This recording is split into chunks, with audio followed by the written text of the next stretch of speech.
Waterford, lalo na ng mga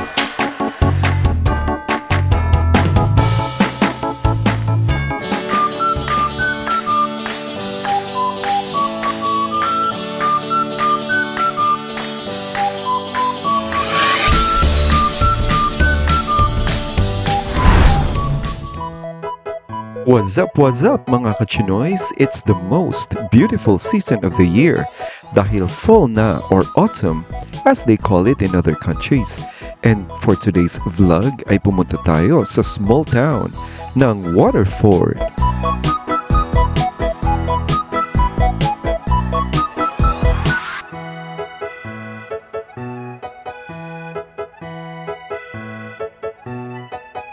What's up mga kachinoys and welcome back to my channel.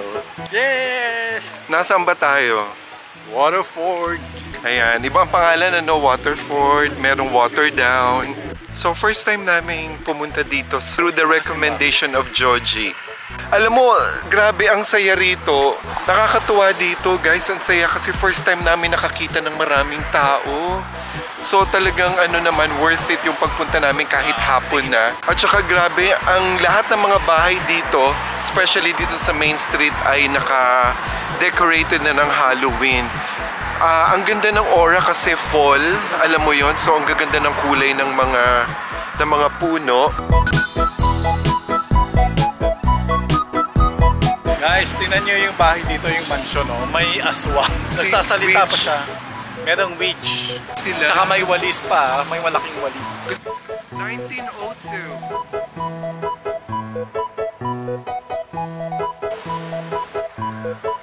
Grabe guys, nothing interesting pala rito sa Waterford.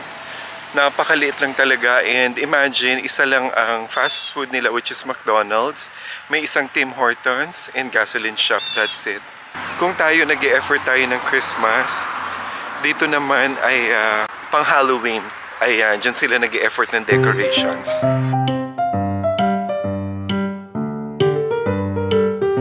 So ito guys, bahay na to sa likod ko are well decorated ng para mga tombs, ganyan. And then dito sa labas nila naka-display ang mga pictures na ginanap dito sa bahay na to from 1993, yung pinaka-earliest. Ayan, marami mga nagpa-pictures and all, family, kids, most especially.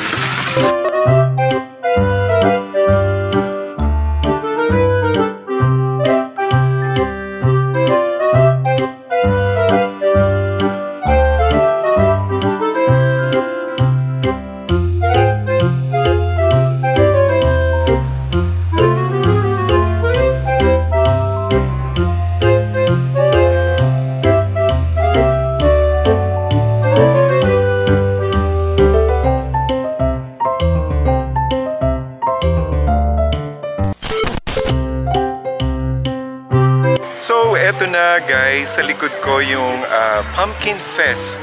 Ayan, so meron silang live band. Ayan, so may mga food stalls sila dyan.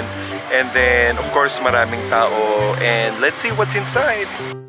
Ang Pumpkin Festival ay taon-taong ginaganap at dinarayo dito sa Waterford, lalo na ng mga karatig na lugar mula pa noon. And meron dito yung formation ng Pumpkin Christmas Tree. Ayan, very unique, diba? Very artistically done. Ayan. And then naka-curve sila for the Halloween.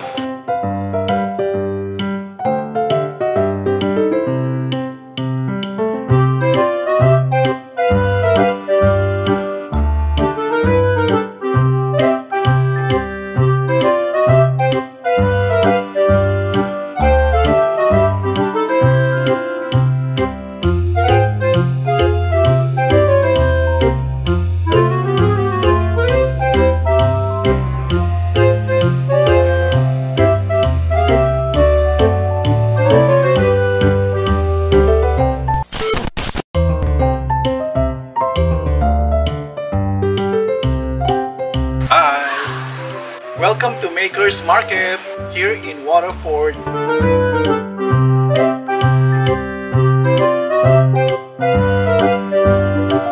So it's almost 6:30 guys. Actually pauwi na kami. Tapos nakita namin na meron palang ano rito, yung lakeside nila.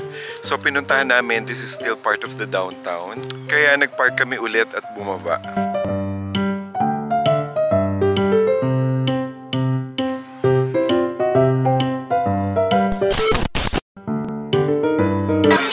Oh guys, meron ding peryahan dito. Fiesta. Ayan, si Jollibee. Parang fiesta. Yo, what's up, camera?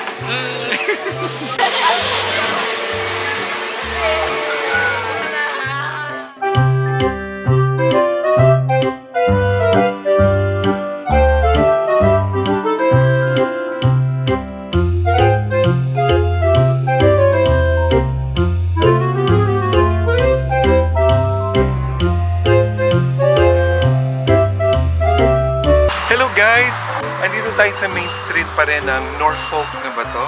Norfolk County, ayan. So makikita ninyo, hanggang dito sa main street talaga may mga decorations sila ng Halloween. Talagang sa mga puti talaga, white country is big deal sa kanila yung mga Halloween costumes and celebrations. Ayan. So let's go sa kanilang small town!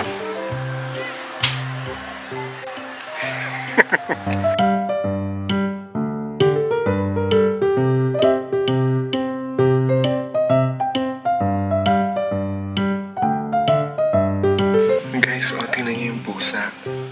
Akala ko stuffed toy dito sa antique shop. Yung pala, totoo siya. So binalikan ko rito para lang himasin siya. Natutulog.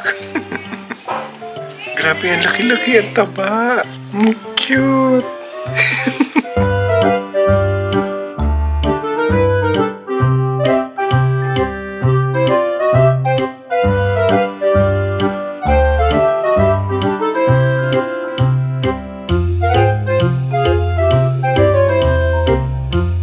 Hours later. And the following day ay pumunta naman kami dito sa Ancaster to see the Hermitage Mansion ruins na matagal ko na rin gustong puntahan. Hello guys! Welcome back to my channel! So, nandito tayo ngayon sa Hamilton. Actually, ang laki talaga ng Hamilton, no? First time kong nakapunta rito ever. So, I got interested kasi it's Halloween. Makikita nyo rito sa likod ko, nandito yung Hermitage ruins na to, ayan. Although dito nga lang pagpasok nyo ay may bayad, pero ang ganda nito kasi talagang reserved area siya. Plus nandito yung yung ruins na mansion. So interesting kasi meron daw, sabi dyan, no, I watched a documentary sa YouTube. Yun na feature nila and meron daw silang mga paranormal sightings doon sa ruins. So sabi rito, entering the Dundas Valley Conservation Area. Yung dinadaanan namin kanina, ang ganda-ganda talaga, grabe. Nung last week, naghahanap kami ng magandang yung fall effect na magpa-picture or kumuha ng videos, ganun. Pero dito talaga sa Hamilton, maganda rito magpakuha ng fall kasi ang dami ritong mga parks or conservatory area. Tingnan nyo, meron dyan, meron dyan.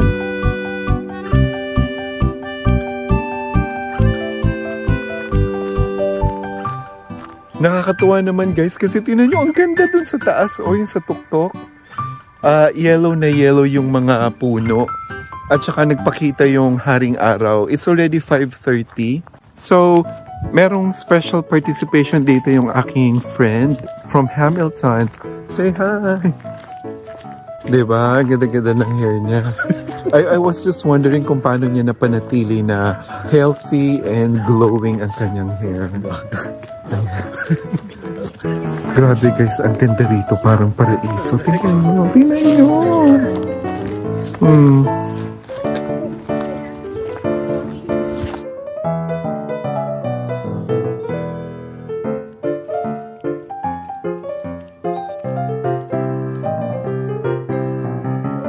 Hi guys, imaginein mo sa loob nitong parang conservation area na parang forest na talaga siya. Matatagpuan mo itong ruins, itong the ruins na to. Isang napakalaking bahay, if not a mansion, na nasira na siya. But anyway, I'm going to give you the complete detail or as you watch this vlog.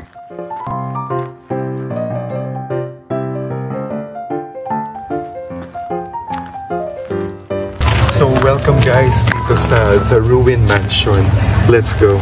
The Hermitage was originally built in 1830 by the Reverend George Shade. Otto Ives was the third landowner along with her wife Magdalene Diamante, and arrived here in Ancaster, Hamilton by 1833. At isinama nila ang pamangkin ng babae upang makasama ng asawang si Magdalene sa bahay. Si Otto Ives ay nag-hire ng isang kutsero para sa kanilang everyday transportation. At itong kutsero ay isa ring tutor sa English dahil ang dalawang magtiyahin ay marunong lang magsalita ng Greko. At itong kutserong si William Black ay na-in-love sa pamangkin ni Magdalene. Kinausap ni William ang among si Otto Ives upang hingin ang kamay ng dalaga, ngunit nagalit at hindi pumayag. Kinaumagahan ay papaalis ang mag-asawang Ives at Magdalene at nagtaka ang mga ito dahil wala pa sa harapan ng kanilang pinto si William upang maghatid sa kanila. Kaya't naglakad si Otto sa labas ng bahay at di kalayuan ay nakita nito ang katawan ni William na nakabigti sa kanilang barn. And the story has become a legend here in Ancaster. In 1853, ang Hermitage ay nabili naman ni George Gordon Leith at ng asawang si Eleanor Ferrier. At pagkatapos ng ilang taon, ay dito na pala nila ipinatayo ang magarang bahay na bato. Ngunit sa kasamaang palad, makalipas lang ang ilang dekada ay nasunog ang kabuuan ng bahay noong 1934.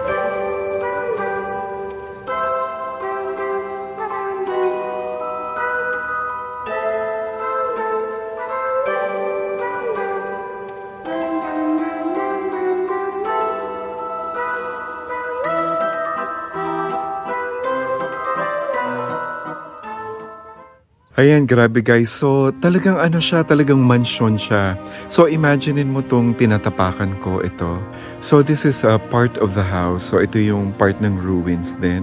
So, from dito sa tinatayuan ko hanggang doon, so yan ang kanilang mansion or ganyan kalaki yung mansion nila. So, kung imaginein mo na parang ano kaya yun noon? Sala kaya yun? Kusina nila? Or ito, ano itong mga nasira na to, no? Ayan. Pero kung tutuusin, sabi nga namin, pwede pa siyang gawin yung bahay. I mean, I don't know kung sino pa yung buhay sa mga ancestors nitong mansion na to. Ayan guys, nako, first time na naglakad kami ng almost 7 o'clock. Pero medyo maliwanag. Ang feeling ko rin nasa Baguio ako, grabe, para ako nasa Camp John Hay. Sabi rin namin, akala namin kami nila yung tao. Pero ang dami pa rin. Mga nagpipictorial pa doon, nagpipictures. Ayan. May family pa rito ngayon dyan sa taas. Grabe, sobrang dilim na guys. It's already 7 o'clock. In the next coming days, mas didilim pa siya. Yung masyadong mahaba na yung gabi. At 5 o'clock talagang gabi na siya dito. Especially during winter.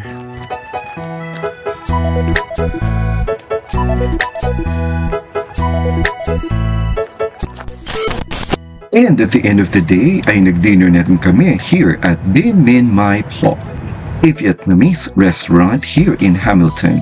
Craving satisfied!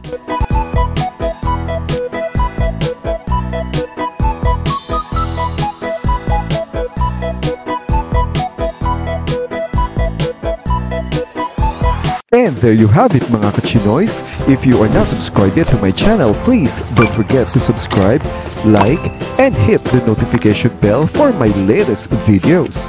This has been the Red Chinoy saying thank you and God bless everyone. Paalam!